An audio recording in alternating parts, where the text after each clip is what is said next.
Kigali fut fondé en 1907 centre administratif pendant la colonisation allemande par Richard Kant, à l'époque où la capitale traditionnelle du Rwanda était le siège du Mwami, roi, à Nyanza, alors que le centre culturel du pays était à Butare, alors appelé Astrida. Les forces belges ont pris le contrôle du Rwanda et du Burundi en 1916, au cours de la Première Guerre mondiale, et ont obtenu la souveraineté d'un mandat de la Société des Nations en 1919. En 1962, au moment de la décolonisation, Kigali fut préférée à Butare comme capitale, grâce à sa position centrale.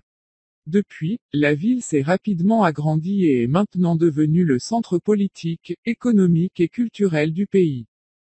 Le 6 avril 1994, Kigali fut le théâtre de l'attentat contre l'avion du président Juvénal Habyarimana, qui fut l'événement déclencheur du génocide des Tutsis au Rwanda, lequel a tué 800 000 personnes dont 300 000 dans la capitale. Depuis, la majorité de la population de Kigali est constituée de personnes âgées de moins de 50 ans. Après 1994, de très nombreux Rwandais revenus d'exil, en particulier des Tutsis ou des anciens opposants Hutus au régime du Mouvement révolutionnaire national pour le développement, MRND, s'y sont installés. La ville a connu un virage économique et a changé totalement de physionomie. Le centre de la ville est l'un des premiers en Afrique à être devenu piétonnier, selon la volonté des autorités d'arrêter le trafic routier. Depuis plusieurs années, la capitale rwandaise est considérée comme la ville la plus propre du continent africain, reconnue comme telle par ONU Habitat qui lui décernait cette distinction pour la 3e année consécutive en 2016. La ville s'impose comme capitale, modèle, en termes de propreté et d'innovation, grâce à l'implication de ses habitants dans le cadre notamment de l'Umuganda, journée de travaux communautaires d'intérêt général, obligatoire, organisée tous les derniers samedis du mois, à laquelle aucune absence non justifiée n'est tolérée sous peine d'amende pouvant aller jusqu'à 5 € environ.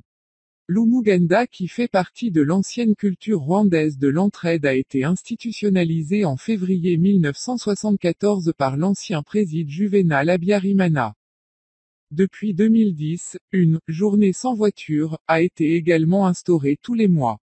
Cette initiative est associée à une politique promouvant les circulations douces visant à désengorger la circulation automobile du centre-ville par l'aménagement de voies piétonnes et de pistes cyclables qui devraient à terme être intégrées au réseau de transport en commun.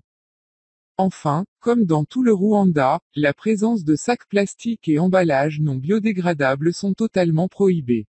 La ville a aussi mis en place un collecte des déchets permettant leur recyclage. Ainsi, les résidus sont donc triés par les habitants selon 5 typologies, organique, papier, carton, plastique, déchets inertes ou dangereux. Seul ce dernier est incinéré tandis que le reste est recyclé dans les centres de la ville. À leur 28e réunion tenue du 10 au 15 novembre 2016, les 197 parties au protocole de Montréal relatif à des substances qui appauvrissent la couche d'ozone, protocole de Montréal, sont parvenus à un accord sur une réduction progressive de leur consommation et de leur production d'hydrofluorocarbone, HFC. Dans leur décision 28.1, elles ont adopté un amendement au protocole, l'amendement de Kigali. La ville de Kigali est jumelée avec les villes de Bruxelles Belgique Québec Canada Montréal Canada Chengdu Chine Jinan Chine Mayence Allemagne. Perchée à 1500 mètres d'altitude, Kigali est constituée de plusieurs collines et a donc un relief très vallonné. Elle est contournée par la rivière Nyabarongo. Du point de vue administratif, la ville de Kigali constitue un territoire hors des 4 provinces qui découpent le Rwanda, nord, sud, est, ouest. Elle est elle-même découpée en 3 districts correspondant aux anciennes communes, Gazabo, Kejukiro et Nyarujange, en 35 secteurs et en de nombreux cellules et villages.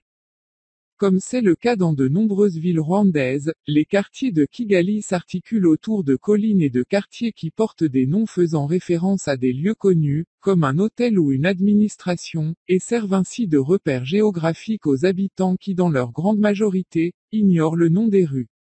Celles-ci ont toutefois fait l'objet d'un plan de grande envergure afin de les numéroter en fonction de la province et du district, exemple KG 569, KK 453 ou SH5. Ces dernières années ont également vu l'aboutissement de grands travaux afin d'asphalter le réseau secondaire et tertiaire de la capitale et de passer à 2 bandes les axes structurants. Bienvenue dans la capitale rwandaise.